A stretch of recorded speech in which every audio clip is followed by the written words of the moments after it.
इस दृष्टि से देखते हैं तो मुझे लगता है कि ये कोई समाज में अच्छा काम नहीं है। और समाज की प्रवृत्तियाँ अक्सर आप देखते ही हैं, लोग अपनी खुशी में खुशी नहीं समझते, दूसरा खुश है इसमें दुखी हो जाते हैं कि दूसरा जो है ना वो खुश नहीं होना चाहिए। एक बार ऐसे ही किसान की बात है, वैसे मैं प्रसंगवश जोड़ रहा हूँ उसको। खेत में कुछ काम कर रहे थे और पता है आपको किसान तो मेहनती होते हैं, बहुत मेहनत करते हैं, रात दिन खेत में लगे रहते हैं।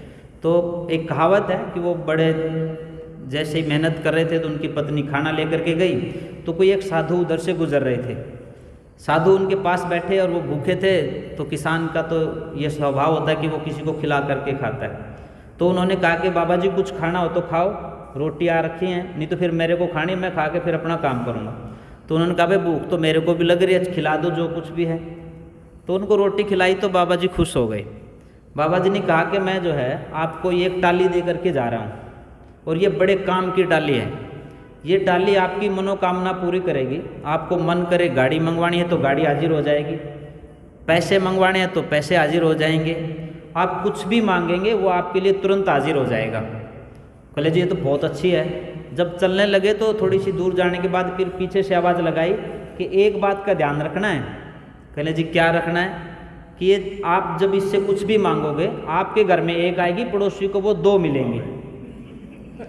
तो उसको लगा के भाई चलो कोई बात नहीं, देखते हैं। घर पे आता है, अपनी पत्नी को कहता है कि ये टाली है, इसको अलमारी में रख दे, ताला लगा दे।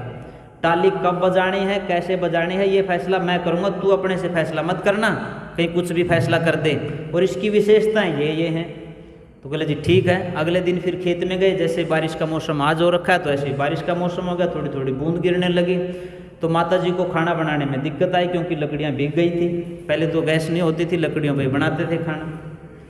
तो वो लकड़ियाँ जब भीग गई, माता जी को लगा कि भाई खेत में भी जाना है और टाइम पे अगर नहीं पहुँचे ना तो वो तो फिर खून पी लेगा बिल्कुल ही, वो तो बहुत गुस्से वाला है, गुस्सा करेगा। तो माता जी ने कहा कि उन्हें टाली बजा लें। तो उसने लीप वीप के सब तैयार कर दिया और कहा कि हे टाली माता, जल्दी से कुछ थोड़ा बहुत हलवा बना दे, कुछ खीर बना दे और कुछ मालपुए बना दे, खेत में लेके जाने हैं। तो उसने तो काम करना था अपना, फटाफट फटाफट कर दिया। और वो लेकर के और एक जोड़ी कपड़े भी नए ले लिए, नए कपड़े पहन करके सिर के ऊपर रख करके, पहले तो माताएं टोकरा लेके जाती थी ना खेत में, वो लेकर के चल पड़ी। वो खेत में अपना हल चला रहे तो नज़र सी पड़ी कि भाई कौन है, दिख तो हमारे वाली रही है पर ये कपड़े तो और ही किसी के हैं, या कपड़े तो दिख नहीं रहे अपने। और थोड़ी सी नज़दीक में आई तो उसको शक हुआ कि टाली तो नहीं बजा दी। और उन्होंने खाना नहीं रखने दिया नीचे, पहले आवाज़ लगा कि टाली तो नहीं बजा दिया तूने। बोले जी कोई बात नहीं, टाली वाली बज गई, मौसम ख़राब हो रहा था, सारा का सारा खाना बनाने का कुछ सिस्टम था नहीं, टाली तो बजा दी, मैं थोड़ा ही सामान मांगा, ज़्यादा नहीं मांगा है। कह लगा तने तो बहुत गलती कर दी ना, बहुत बड़ी बात, थोड़े ज़्यादा से नहीं है। अपने तो ये एक एक कटोरी आई है, पड़ोसी का तो दो दो कटोरी चली गई और वापिस आया, वो नहीं खाया उसने खाना। कह ले इसने धर सिर के ऊपर, चल वापिस, मैं बताता हूँ टाली कैसे बजाई जाती है। उसको तो ये हो रहा ना कि पड़ोसी को दो मिल रही हैं। और वहाँ जाकर लीप करके और बैठ जाता, फिर कहता है हे टाली माता मेरी एक आँख फोड़ दे। अपनी एक फोड़ ली, पड़ोसी की दोनों फूट गई।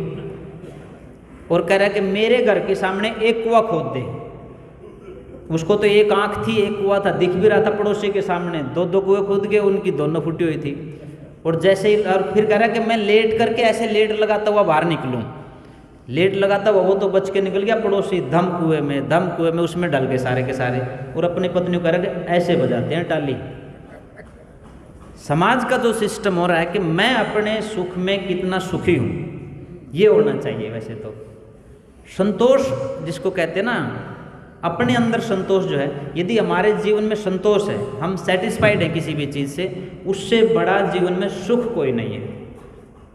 तो ताली बजाने वाले जैसे लोग जो है ना, वो समाज में ना होकर के, जब हम लगे कि समाज में मेरे साथी को, मेरे सहयोगी को मेरी ज़रूरत है, तो हम उसके साथी बन करके खड़े हों, उसके बाद ही कुछ न कुछ नई बात आती है।